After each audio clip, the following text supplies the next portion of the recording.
আচ্ছা, এবারে শোনো, গ্যাসের আচরণ বা গ্যাসেস বিহেভিয়ার চ্যাপ্টার থেকে যে টপিক্সটা আমরা পড়বো সেটা হচ্ছে বয়েলের সূত্র এবং তার গাণিতিক রূপ। ওকে, তো দেখো, বয়েলস ল, ম্যাথামেটিক্যাল ইকুয়েশন।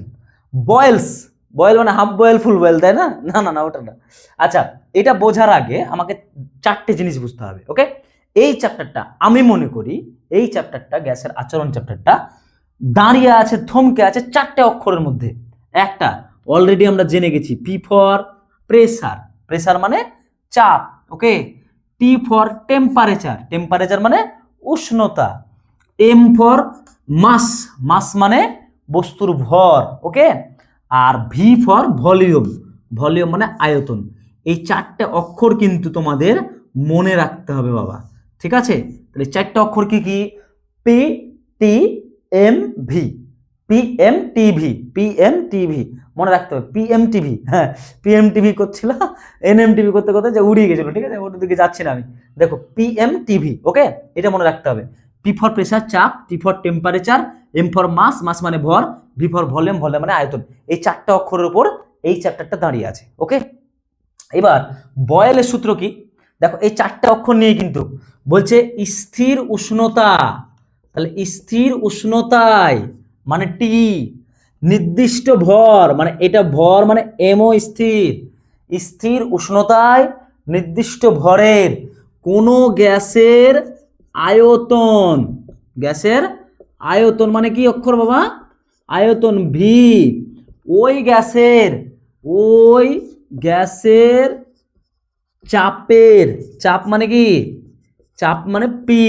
তাহলে এম আর টি স্থির, গ্যাসের আয়তন ভি, ওই গ্যাসের চাপের সঙ্গে ব্যস্তানুপাতি। কি হবে? সঙ্গে কি হবে? ব্যস্তানুপাতি। এই কিন্তু বয়েলের সূত্র। ওকে, একদম সহজ। স্থির উষ্ণতায় নির্দিষ্ট ভরের কোনো গ্যাসের আয়তন ওই গ্যাসের চাপের সঙ্গে ব্যস্তানুপাতি, দ্যাট ইজ দ্য বয়েলস ল। ঠিক আছে, বয়েলসের ম্যাথামেটিক্যাল ইকুয়েশন মানে গাণিতিক সমীকরণটা কেমন হবে? ঠিক আছে, দেখো, তাহলে চারটে অক্ষর কাজে লাগলো। যখন টি টেম্পারেচার এবং এম স্থির থাকলো, ঠিক আছে, তখন আমরা কি করব? বলছে ভি মানে আয়তন, ভ্যারিজাজ, আচ্ছা ব্যস্ত মানে কি 1 বাই করতে হয় না?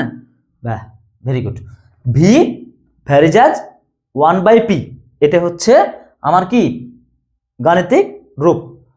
এবার এখানে কিন্তু আমাকে ভেদটাকে তুলতে হবে।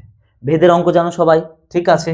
যদি যদি ভ্যারিজের চিহ্ন থাকে, সমানুপাতি চিহ্ন থাকে, তাহলে সমান চিহ্নটা তো হয়, তার জন্য একটা অক্ষর, তাহলে ভি সমান কে ইন্টু 1/পি।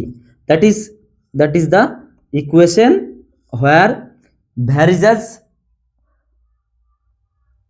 অ্যারেঞ্জ, ঠিক আছে, রিপ্লেস, ভ্যারিজেস রিপ্লেস ইকুয়াল চিহ্ন আর কে চিহ্ন।